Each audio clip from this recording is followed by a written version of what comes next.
Saludo nuevamente a todas y todos en este 22º testimonio a título personal sobre la pandemia del coronavirus. En esta ocasión, hablaremos de una pregunta obligada en esta época otoño-invernal. ¿Cómo diferenciar al catarro de la influenza y ahora, por supuesto, del COVID-19? La semana pasada hablábamos sobre la sindemia y el impacto que tendrá en el mundo y en nuestro país. Hoy sumaremos a eso un tercer elemento que tradicionalmente es benigno, que es el resfrío, el catarro común. Pero ¿cómo saber que no es influenza o COVID? Porque en este momento, cualquier síntoma o signo, sin duda, nos pone con los pelos de punta. Para que nos demos una idea de lo que es el catarro. El catarro es una de las enfermedades que hemos padecido todos en algún momento de nuestra vida. De ahí el nombre de catarro o resfriado común. Esa enfermedad que está relacionada casi siempre con las temporadas de frío y que nos provoca constipación, fluido nasal, pérdida del olfato, del sabor y que nos causa además dolor de cuerpo y que propicia muchas veces el chiqueo y el mimo por nuestros seres queridos. El catarro es una enfermedad tan frecuente que se dice que a los adultos les puede afectar de 2 a 6 veces en un año y a los niños inclusive de 6 a 10 veces. Y este se ha convertido junto con la diarrea en los pretextos perfectos cuando uno no quiere ir a un compromiso social y a veces hasta escolar y laboral. Aun cuando es una enfermedad muy benigna, el resfriado da cuenta de un 40% del ausentismo laboral y de un 30% del ausentismo escolar.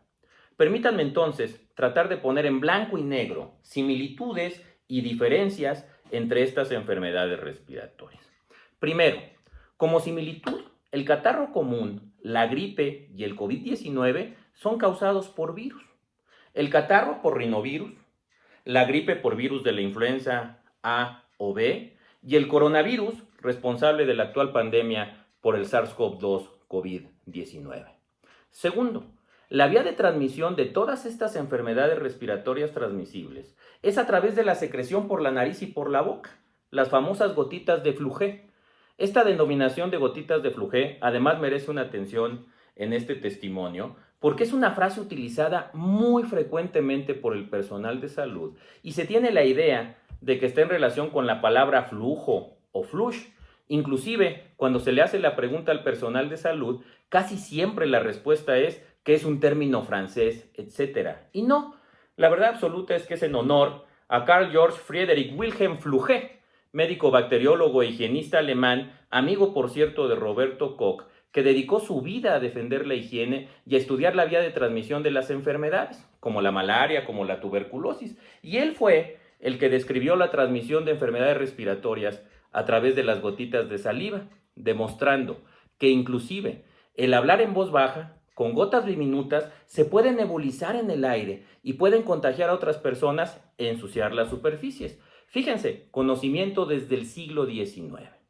Tercero, al ser enfermedades respiratorias, al inicio comparten, por supuesto, muchos signos y síntomas que van desde los más leves como el estornudo, la constipación o como decimos el estar mormado, a perder el olfato, el gusto, la febrícula y luego empiezan los datos que nos empiezan a preocupar. Y es aquí donde quiero llamar su atención. La fiebre, la tos, el dolor de cabeza, el ataque al estado general, el dolor del cuerpo y de las articulaciones y, por supuesto, la dificultad respiratoria.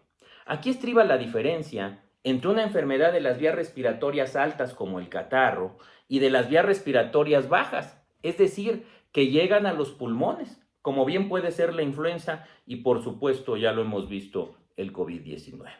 Así que la primera idea fuerza del día de hoy es que los enfermos, los pacientes, por supuesto no son médicos y lo que deben hacer es seguir las recomendaciones y acudir a los servicios de salud. Así que primero, no minimizar y no automedicarse. Segundo, esta segunda idea fuerza es identificar si estás en una población de riesgo y si tienes síntomas o signos de alerta. Por lo que es muy importante entonces conocer cuáles son los síntomas de cuidado y conocer si me encuentro en un grupo de riesgo y en donde ya sabemos que la evolución de la enfermedad no es buena. La tercera idea fuerza, conocer que hoy, más que nunca, y toda vez que el contagio es prácticamente igual, debemos reforzar las medidas preventivas, guardar la sana distancia, lavarnos las manos bien y frecuente, usar el cubrebocas y estornudar o toser cubriéndolo la boca con el ángulo del brazo.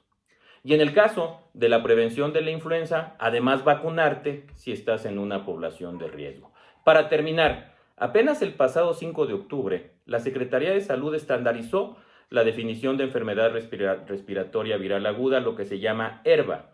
Y es una persona que en los últimos 10 días al menos tiene uno de estos síntomas: tos, fiebre, disnea, que es la dificultad para respirar, y además este debe ser considerado siempre como un dato de gravedad. Dolor de cabeza, y en los niños, ojo, la irritabilidad puede sustituir al dolor de cabeza. Pero además se debe de acompañar de al menos uno de los siguientes: dolor de cuerpo, lo que se llama mialgias; de articulaciones, que son las artralgias; dificultad para tragar, que es la odinofagia; escalofríos, rinorrea, o sea que le sale a uno líquido por la nariz; anosmia, que es la pérdida del olfato; pérdida del sabor, que se le llama disgeusia; y la conjuntivitis. Y a partir de ahí, ¿qué debemos de hacer como pacientes? Conocer la fecha de inicio de los síntomas, si estuve en contacto con algún enfermo y sobre todo, vigilar los síntomas para saber si voy mejor o si voy peor. Y recordemos que una de las diferencias del coronavirus es que puede estar asintomático y así puedes contagiar. Y de manera muy rápida, si eres adulto mayor, si tienes diabetes, enfermedades del corazón, hipertensión, enfermedades de los pulmones, si eres obeso o tienes alguna enfermedad que tenga tu sistema de defensa comprometido, debes de tener mayor cuidado. Así que ya lo sabes, no bajemos la guardia con la prevención, no minimices los datos, sobre todo si estás en población de riesgo, y tenle respeto a la enfermedad. Y si eres personal de salud, ya lo sabes, cuídate mucho por lo que vales, por lo que significas y por lo que todavía significarás en esta sindemia. Muchas gracias.